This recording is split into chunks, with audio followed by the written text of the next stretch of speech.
What it do, what it is, what it be. It's the big boss hog. Boss dog. K-Po through the door to talk to us boxing. Fucking my soliloquy. Remember, tough times don't last. Good people do, not for self. Caught him in the foul line. Maybe it matter. Peak game. Peak game. 84's on. What? Swang. Y'all know what this is. We clutched up. We clutched out. You know, we talk about that boxing. Before we get into the main entree, the main dish, got to introduce our second host, future Hall of Fame legend. Salute to all our soldiers. And for real, what's going on in the Middle East, man? Man, you know, salute to all y'all, man, who going over there taking care of business and keeping us safe. That's what it is. Brother in the hustle, okay, Coach B, let me know how we doing, man. Hey, what it is, family? Y'all heard what time it is. We clutched up. We clutched out. Y'all know what we're here to talk about. Hey, let's get straight to it. You feel me? Hey, y'all know what I'm finna tell y'all next, though. God woke you up. He put breath in your body. Everything is extra. Get up. Do you. Take care of you. Take care of the fam. Continue to progress and stay blessed. And with all that being said, I'm going to pass it back to K Poe. Let's continue the show. Let them know how we flow. All right, man. So Ryan Garcia got options, right? Shakur Stevenson, Ryan Garcia has publicly said that uh, he would love to fight Shakur Stevenson, but I want to. It's a bunch of little branches that we can go with Ryan Garcia, coach. So we're gonna start with the first branch. Ryan Garcia agreed to fight Shakur Stevenson at a catchweight of 144. Ryan Garcia then comes back on Twitter and says, you know what? I'll go down to 140 and fight Shakur Stevenson for his belt at 140. Now, Ryan Garcia has never made the 140-pound limit. I just want y'all to understand that. He's always fought a little bit over at catchweights, right? Coach, do you feel like Ryan Garcia going down to fight Shakur at 140 is a smart thing for him to do? Let me know something. I'm going to be honest. It's not safe. It's not safe for the reason you mentioned. He hasn't made weight down there ever.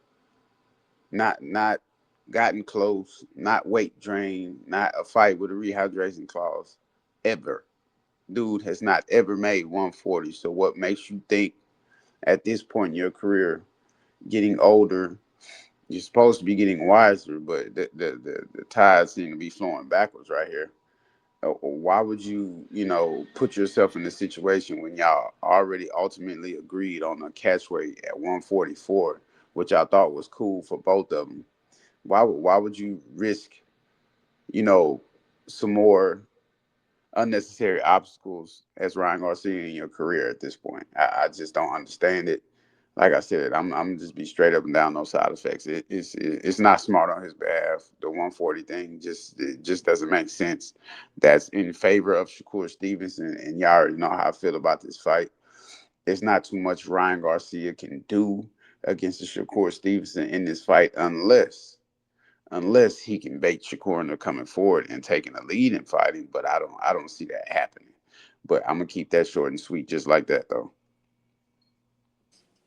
Yeah, it's just stupid. Uh, let's.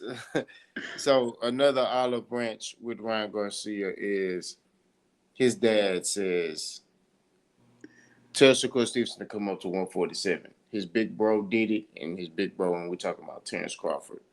So, do you think that it's smart for Shakur Stevenson to go up to 147? And let me just add, Shakur Stevenson wanted to go to 147 to fight Conor Benn, but now he wants to. I know it's Ryan's idea for the catchweight, but do you think that Shakur Stevenson should just go up to 147? Let me know something.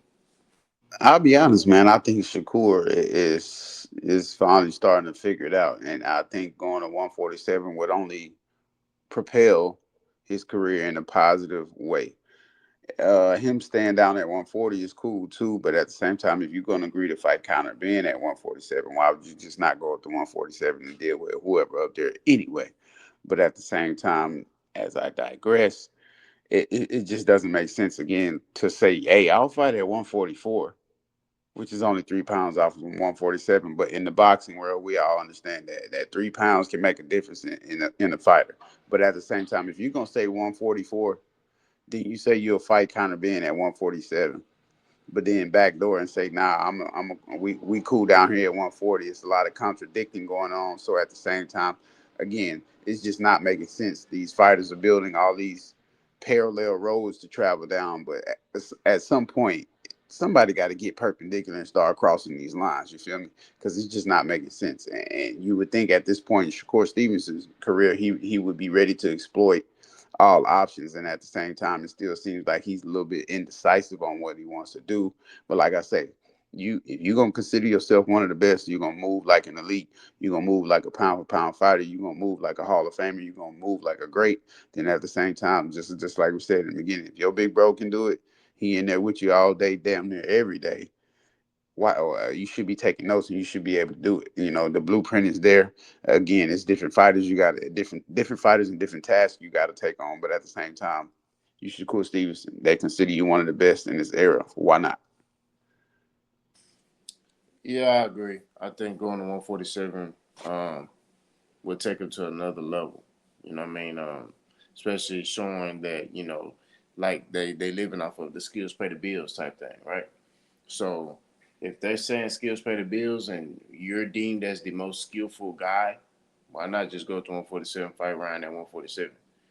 You know what I mean? I don't see the issue in that. And just put a rehydration clause on it, maybe. You know what I mean? Because Ryan Garcia do be he be messing around with something. I don't know what he on, but he be messing with stuff sometimes. So just put a rehydration clause on it. Now, coach, I was watching. I forgot the brother's name. So my bad, bro. If you see this video and this talking point, boss don't like taking credit from people. But I forgot the dude's name. But there seems to be, like Coach mentioned, a dash to who gonna get the Ryan Garcia fight first out of Shakur Stevenson and Devin Haney. And the brother made an interesting take. He said Devin Haney is trying to rush to get this Ryan Garcia fight first. Reason being, if Shakur gets the fight first and Shakur beats Ryan Garcia easily, it's gonna make Devin Haney look bad. And it's gonna make Devin Haney look like he not on that level. And it's gonna make Tank and Shakur look like they're on another level because they dominated Ryan. Y'all forget Tank stopped Ryan, right? And if Shakur gets in there and do what we think he gonna do, which is dominate Ryan, I don't think he'll stop him, but I think he'll outbox him. So, Coach, how do you feel about that viewpoint? Do you feel like there's a dash for Devin Haney to now get the fight? Because just a week ago or 2 weeks ago, he said the ship has sailed on the fight, but now he's saying he wants the fight. So, do you feel like there's a race to get that Ryan Garcia fight? And do you feel like the Haneys are trying to get in front of Shakur and get this fight done? Because if Shakur gets this fight, this could catapult him to another level. Let me know something. Just like you said, all these ramifications on the line for Devin Haney, and all the ramifications are on the line for Shakur Stevenson. So now that Shakur Stevenson has brought himself into the mix to get a fight with Ryan Garcia, and just like you mentioned back in the gap, they said that fight is off for Devin Haney. Now it's like, okay, since Ryan and Shakur want to get it on pause, no freakies in full effect. Now it's like Devin Haney felt that vibration shift, that energy shift. It's like, nah, bro, you're not finna go, outdo me, or you're not finna one up me. Since you finally want to move around and fight Ryan, I think I'm finna get back in the mix, and it's definitely a race to the finish line. And I think the guy that needs to get there first is Devin Haney, because I believe, just like you said, if Shakur Stevenson get in there and he wash Ryan easily with no type of flack or pushback, it's gonna make Devin look a little iffy. You know what I'm saying? It's not gonna take too much away from him, but it's gonna make him look iffy. It's definitely gonna move him from that guy. He redeeming himself. He looking like one of the elites too. I don't know. He might not be able to go. You feel me? So it's definitely a race. The race is on, and Devin Haney has to get there first. But I think if push comes to shove, Ryan Garcia, I think he'll take the Shakur fight first, because if he does just get an opportunity to get in the ring with a Shakur Stevenson and make it look somewhat difficult, like I said, these fighters can't be scared to take a L. If I'm Ryan Garcia and I go back and look at my resume when I get ready to retire, and I look back and I say, hey, I got the knock. You know what I'm saying? It looked weird losing to Rolly, but at the same time, my other two losses are Shakur Stevenson and Javante Tate Davis. Hey, what can you say about my career?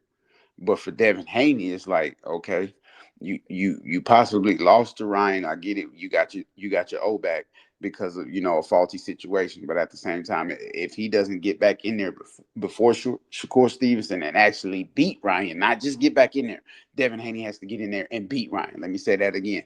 He can't just get back in the ring with Ryan and let that fight go how he wants it to go. He needs to get in the ring with Ryan Garcia and beat again, beat. When I say beat, I mean that with emphasis. It don't need to be a 12-round match. You need to put him on the canvas. And the way you put Norman down, he can get back up, but at the same time, after that, you can't let him get anything else. He shouldn't be able to score another point for Devin Haney to look and still be in the run with those top notch guys. Because again, like we said in the beginning, Shakur Stevenson get there first. He get the fight. He beat Ryan, make it look easy. Now that little gap that separates Tank Shakur and Devin Haney. Devin Haney just moves himself from the middle of the pack with those two to now at the back of the pack, and that gap separation is a little bit. That margin is a little bit wider than what we all expect because you can only see it one way, especially if you're a real boxing head and you understand what's going on. You understand the little nuances, but at the same time, Devin Haney needs to get there first. He needs to get in the ring with Ryan and beat him. 100% beat him. No questions asked. Yeah, I think that to be direct, Devin Haney got to get that fight first. This is the biggest fight in boxing, um, or one of the biggest fights in boxing. The dude beat you in front of the world. Now, granted, like Coach said, there are ramifications that for you to get your O back, but he embarrassed you in front of the world. So that should be the only fight on your mind. I don't want to hear you talking about Xander Zayas, Keyshawn Davis. That shouldn't be an option. The option should be Ryan Garcia. He's as far as he's a champion now. He got the WBC belt, which is the most sought after belt. Every fighter wants that belt. Um, he's popular, right? He sells, and we're just in that era. You know what I mean? It's crazy that we talk like that now, but we're in that era where you know popularity matters when it comes to selling fights. You know what I mean? Because a lot of fighters, these young fighters not doing what they're supposed to do in the boxing game. So now these dudes are having to turn to, is this dude popular? Instead of, is this dude a good fighter? Is this dude this? No. Is he popular? Are we going to get our return of interest back? And Ryan Garcia, when you fight him, you going to get your money's worth because he's bringing a different type of fan into boxing. So um, I think if Shakur Stevenson get the fight first, it's bad for Devin. It's gonna make Devin look a certain way, and it's that's just what it is. If Shakur get in there and do what I think he gonna do, which is outbox Ryan Garcia and embarrass him for 12 rounds and 12-0 him like he did Teofimo, I you gonna have to start questioning Devin Haney. Like, hey, is Devin really that good? And that's what it boils down to. I know a lot of people gonna be like, "What? Devin Haney's undisputed and this division champion." I get it. I understand that. But at the end of the day, we got to start questioning it.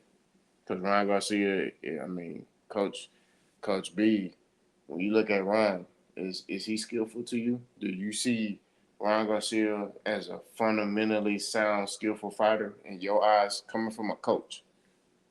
When you look at Ryan, do you see him as a skillful fighter? I'm gonna keep it a buck. I'm gonna keep it a bean. Ryan Garcia is skillful in his own way. You can't because you can't get in there and neglect the fact of what he's shown us when he's on, when the switch is on, when he's consistent. He's definitely skillful and a fundamentalist in his own way, in his own right. Because there's certain things when I look at Ryan Garcia that I see that can be exploited. The fact that he has like a hitch or like a little jittery movement in his footwork before he gets ready to throw power shots. You can see that, and I'm like, how y'all not picking up on this for the guys that have lost to Ryan? He has another little thing when he's getting ready to throw power shots. He like kind of jousts forward into the motion before he even, starts the movement of his hands. There's little things, that you can see on Ryan Garcia that could be worked on, it could be corrected, but at the same time, again, I can't knock what I see. The dude is skillful in his own right, but to sit here and say he's one of the most, sought after, fighters, and he's one of the most skillful guys, and sit there and tie the saying skills pay the bills with Ryan Garcia. No, I wouldn't do that. But at the same time, he is skillful in his right. He has some power, he has some pop, and he definitely has some speed. And that poses to be a problem for some fighters that get in there with Ryan Garcia, and you can see it immediately in some of his fights. The power and the speed kind of catches other fighters off guard immediately when he starts to strike in his own right. Exactly. But he's not the most fundamentally sound skillful guy, but he has some attributes, like Coach said, that you need to be concerned about. But when you compare him to Shakur, Tank, Devin Haney, he ain't he ain't on that level. But at the same time, styles make fights, and that's the beautiful thing about boxing. So we shall see, you know, who gets past the finish line first with Ryan Garcia. Stay tuned and come back for the next episode of Dragon Ball Z. No, all Oh man, right. you caught me off guard. I'm about to say we ended it already. Nah, I ain't ready to go. Yes,